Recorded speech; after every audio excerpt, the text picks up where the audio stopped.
Monsieur le Président, en 2015, le Premier ministre, le ministre des Finances et plusieurs autres ont dit que l'implication de la Caisse de dépôt dans le projet de REM était une excellente nouvelle, et nous sommes d'accord que c'est une excellente nouvelle qui est un investissement important dans le transport en commun à Montréal. Ils ont dit en particulier parce que ça décharge l'État d'une partie du fardeau de l'investissement. C'est ça qui est important. Et le ministre des Finances a dit, écoutez, ce train, cette infrastructure appartient entièrement à la Caisse, c'est elle qui est propriétaire, il n'est prévu nulle part qu'il y aura des subventions de qui que ce soit. Aucune subvention directe du gouvernement provincial et du gouvernement municipal. Ça a été clairement établi. Alors, on l'a cru, Monsieur le Président. Mais là, on voit qu'il y a un genre de gâteau à 3 étages de taxes, tarifs et subventions. D'abord, 300 millions d'Hydro-Québec. Ça, c'est tous les Québécois qui paient l'électricité vont donner 300 millions à la Caisse pour le REM. Ensuite, 200 millions des villes de la communauté métropolitaine, 80 municipalités. Et un autre 32 millions de la couronne sud et nord. Alors, je demande au ministre des Finances, est-ce qu'il s'est trompé quand il a dit qu'il n'y aurait pas de contribution, à part le milliard de dollars d'investissement? Est-ce qu'il peut nous dire que non, il n'y aura pas ces 3 étages de taxes et tarifs supplémentaires? Gâteau 3 étages. Monsieur le ministre des Transports. Monsieur le Président, j'entends le chef d'opposition. Je sens de l'envie, moi, du côté de l'opposition. Je pense qu'ils ont manqué le train. Ils ont manqué l'ambition du Québec de prendre les ressources naturelles, notre électricité verte, et de faire propulser la métropole vers un air moderne de transport collectif. Je sens depuis hier les questions qui se disent, voyons donc, on va remplacer le pétrole qui déplace les gens en autobus par de l'électricité verte du Québec. Puis là, puis c'est commencé, là, ça fait 2 ans. Puis là, on arrive en phase de réalisation, puis il dit, c'est-tu, on a oublié d'en parler. Ils ont oublié d'en parler. Ils ont oublié de saisir les opportunités, d'aller aux audiences du Bureau d'audience publique en environnement, d'aller dans les consultations, de relever leur courriel parce que la Caisse de dépôt a fait la démarche, a envoyé des envois ciblés à tous les députés de la communauté métropolitaine. Pendant 2 ans, pas un son. L'ambition de la métropole, d'un Québec moderne, d'un Québec branché, d'un Québec qui, pendant qu'on roule à l'électricité, qu'on n'est pas pulsé, on travaille branché. Honnêtement, s'il y a quelqu'un qui a manqué quelque chose, c'est le train, puis c'est le PQ qui est dedans. Première complémentaire, Monsieur le chef de l'opposition.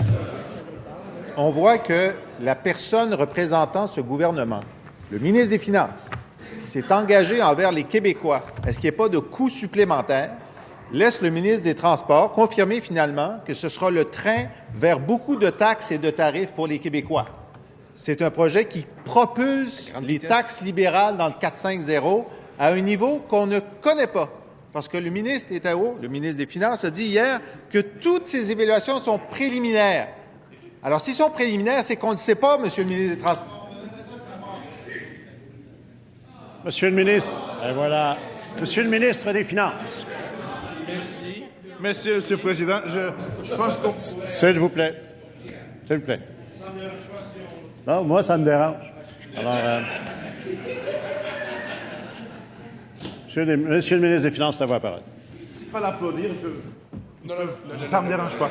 Non? OK. On commence par ça? OK. Monsieur le Président, ce que je trouve déplorable, comme mon collègue l'a mentionné, dans ce dossier du REM, c'est que le Parti québécois, maintenant, se range nettement du côté de ceux qui sont contre ce projet-là. Ils ne posent pas des questions, ils sont carrément contre ce projet-là. Ce que je trouve vraiment inquiétant même. Parce que ce projet est un projet qui est innovateur, comme on l'a dit hier, et non seulement pour Montréal, c'est très important pour Montréal, mais aussi comme nouveau modèle d'affaires, et ce qui va permettre à la Caisse des dépôts d'exporter ce modèle d'affaires. C'est un compte. Deuxième complémentaire, Monsieur le chef de l'opposition. Alors, le ministre des Finances nous prête des intentions. On n'est pas contre l'énergie électrique. On voulait investir 500 millions dedans. On est contre l'augmentation des taxes libérales sur les familles de la classe moyenne, de la couronne nord et de la couronne sud. On est contre l'augmentation des tarifs d'hydroélectricité pour tous les Québécois pour financer un projet dont le ministre des Finances s'était engagé à ce qu'il n'augmente aucunement la contribution du Québec. Alors, c'est lui qui est en contradiction. Peut-il nous dire pourquoi il a changé d'avis? Monsieur, s'il vous plaît, Monsieur le ministre des Finances. Et on n'a pas changé d'avis, Monsieur le Président. C'est le Parti québécois qui a changé d'avis. Ça n'a jamais été question, et ce n'est pas question, il n'y a pas question, qu'il y ait d'augmentation de taxes pour financer le REM. Soyons clairs et précis, là, il n'y a pas de taxe 450.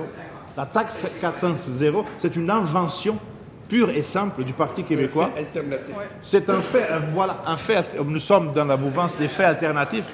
Ça n'a jamais été question d'une taxe 450. C'est une invention pure et simple du Parti québécois. Le modèle de la Caisse est innovateur, oui, parce que c'est pas que ça nous permet de dégager l'État, ça nous permet de mieux financer un projet qui n'aurait pas eu lieu si ce n'était pas de cette façon. Troisième complémentaire, Monsieur le chef de l'opposition. Alors, je pense qu'on va inscrire sur le marbre ce que le ministre dit, puisque des documents de son ministère qu'on a lus dans la presse la semaine dernière disent le contraire. Il y a donc 200 millions de contributions des municipalités de la CMM qui sont indispensables pour la rentabilité de la Caisse. Et ces subventions-là, ça va être des taxes. D'où vont venir les 200 millions des municipalités, sinon des taxes des contribuables? Monsieur le ministre des Finances. Monsieur le Président, j'ai dit hier, dans la discussion que nous avons eue ici, que le cadre financier de ce projet était encore préliminaire. Il est à être finalisé. Donc, nos collègues d'opposition et du deuxième groupe d'opposition se basent sur des faits partiels. Attendons au dépôt du cadre financier final et vous allez voir qu'il n'y a pas de hausse de taxes pour financer le REM, qu'il n'y a pas de charges additionnelles imposées aux municipalités, qu'il y a en effet un modèle financier très innovateur, très nouveau en Amérique du Nord, qui va fonctionner et qui fonctionne, qui va même servir de modèle pour ce qui va se faire à l'extérieur du Québec, Monsieur le Président. Innovateur.